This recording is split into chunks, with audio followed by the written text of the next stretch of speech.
My name is Stan Wagman. I'm the Region Forestry Supervisor for Appalachian Power in the West Virginia region.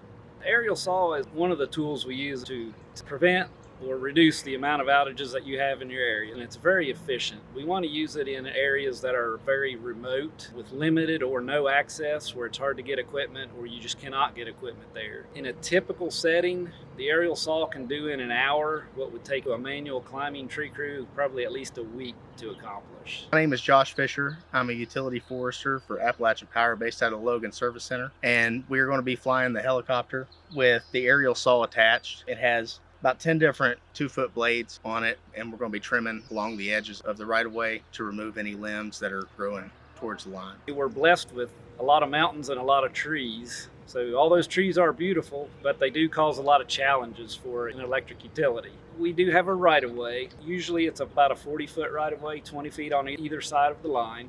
So we can manage the trees inside and the limbs growing into that area. But the number one cause of outages we have in West Virginia and actually across all of APCO are from trees outside the right-of-way. So we don't have a right to go cut any tree that could possibly fall and reach the power line. So we have to try to identify those trees that are in some sort of compromised condition so we can try to eliminate those outages before they occur.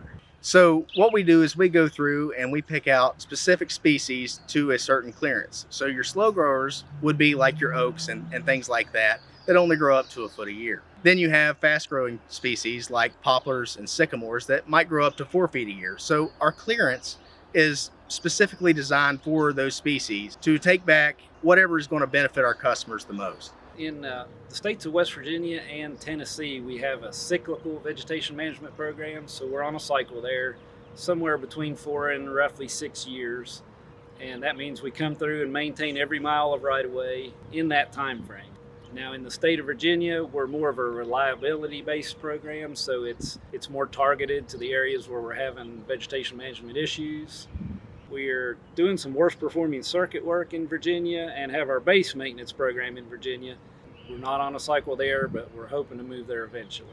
Anytime that we remove limbs, anytime that we remove trees that are going to be a hazard, it's less potential for interruptions through tree-related incidents. Definitely an herbicide program really is beneficial to our customers as well.